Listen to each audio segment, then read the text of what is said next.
Next one, the sum of the squares of two consecutive integers is 313. Find the integers. All right, so what does two consecutive integers mean?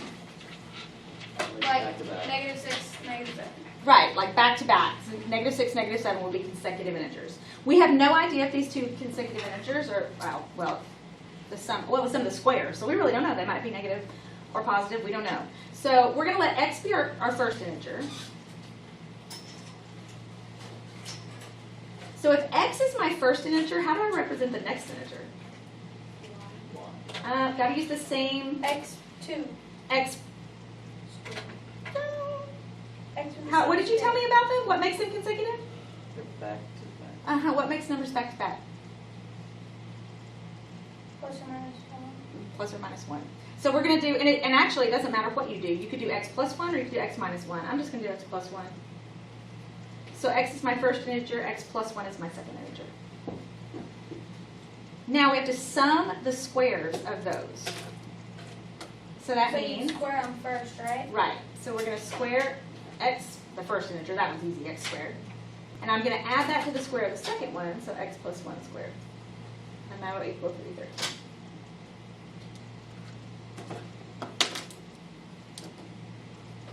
So remember, you have to write this down by itself. X plus 1 times x plus 1, and square it that way.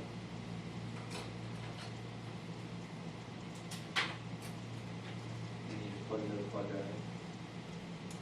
I think because they're integers, we shouldn't have to. It should factor, I think. Oh.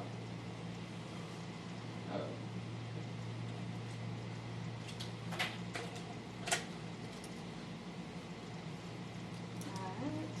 Combining like terms. X squared in it. Yeah, so that's.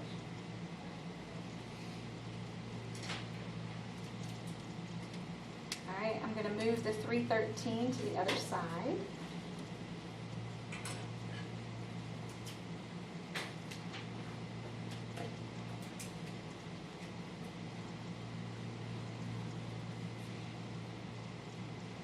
And I got 2x squared plus 2x minus 3, 12. Again, they are all divisible by 2. So I'm going to go ahead and divide by 2. And that gives me x squared plus 2, no, plus x, sorry. X squared plus x minus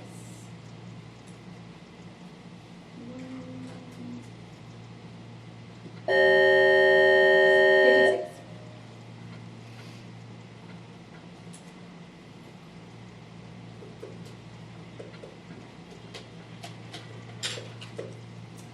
Okay, so now I am looking for factors of 156 that would combine to give me 1. Positive. -156. So I don't know my factors of 156 right off the top of my head. So when you don't know them, we're going to use a factor sum chart, and we'll just start going through. So 156, 1 and 156, that won't work. 2 and 78, 3 and 52. I got to figure out why that does that. I mean, how do I do that?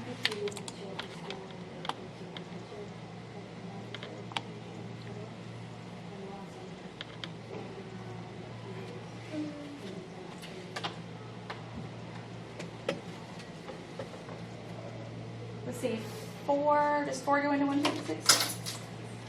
Yes. 4 goes in 30, 32. 9? I don't know. 39 times it? The guys made that up. 39 times. 5 doesn't. Does 6 go in? Sure. Yes. You guys. Do you know what 6 goes into 156? 22 times. 21. 26 times. Oh. Do you know how to divide? I was just guessing. I wasn't like actually. That was like the worst idea. Does 7 go in? No. No. Does 8? Yes. Does wait, it? Wait, I don't know. wait, It wait. should. No, wait, no. It should? Why should it? No, that's not a number. That's not a number. No, it does not. No, it doesn't. I was looking at 4 and I was like, if it's, nope, it's not. It's Does not. 9? Yeah. Maybe. It does. Maybe. Yes. 9 and Wait, does 9 go in? Wait, hold on. I don't think No, I don't think 9 does. Calculators, man. 9 doesn't go in. 9 doesn't go in. Okay, 10 Because doesn't. that would be 66. 10, no. 11. 12 does. 12 does? I don't know. 44. What's 44 plus 12? Is it 12 and 13? Is that what it is? 12 would. Is it 12 and 13? 12 and 13. Oh, look. You got it. I found a common number. I was like 4, 144. What's 4? I know that's what I was saying. It was like 1.4. Those are the 2 factors that I need. Because It's that the last equals 1. one. The last one is Before it turns back, before it turns back around. So, x plus 13, Isn't the last number negative? x minus 12. So x equals negative 13 and x equals positive 12, which means my 2 integers are 12 and 13. Hi. Because 12 and then 12 plus 1. Yeah. Let's go. Look at us being smart. But it's a positive and Well, yes, you're right. One of them came out negative and one came out positive, but the one that came out positive, x equals 12, remember I go back up here and I do 12 plus 1 and get my second integer. So I'm not taking this 13 from here, I'm taking it from plugging back in there. oh right.